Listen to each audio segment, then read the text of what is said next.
So the little ornament or little sound that you heard in this melody that I just played is called a Krekhts. And Krekhts is a word in Yiddish, means to sob or to squeeze.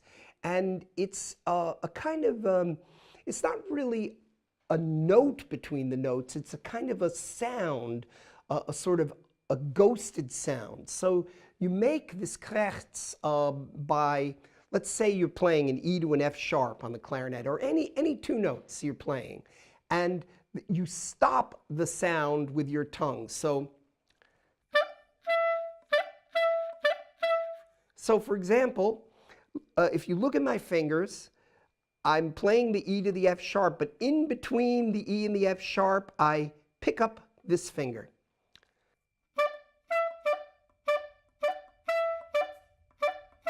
And you can practice that just by itself. And then go to the F sharp. Kind of take it apart. And if you had to write out the syllable, it would be B-A-Y-E-E-P dash, because the P is like stopping the sound, bipe, ba, bipe, ba. So ba, ba is bipe, ba, are the two notes.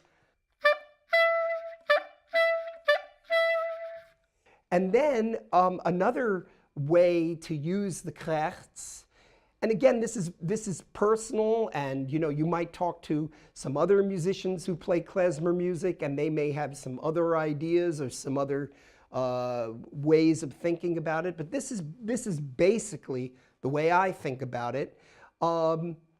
Is that you sort of let's say you're playing, you want to decorate an E. And so you do the half step below the E, the ghosted eep, the ghosted note, the note you stop with the tongue, a whole step above, and then the principal note. So,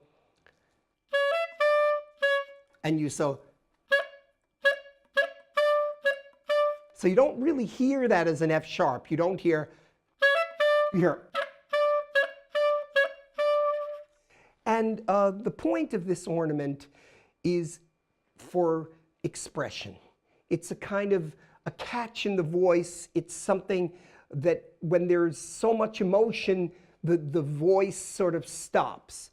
And of course you can hear, go listen to old recordings of great cantors, singing in the synagogue from the 1930s.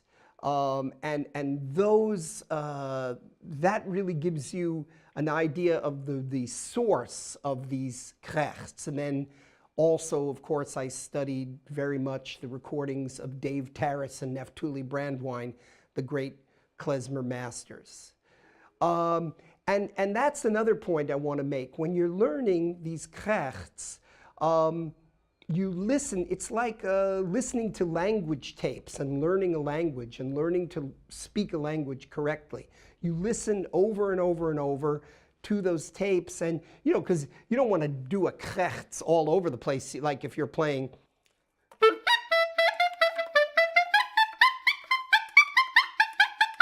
It's silly, it's kind of ridiculous. So you want to try to put the Krekhts in the right place, and I think the best way to learn it, instead of reading a theory book about it, is to just listen to the music, and you'll say, oh, you'll feel it where you'll learn by osmosis where to put the Krekhts. So.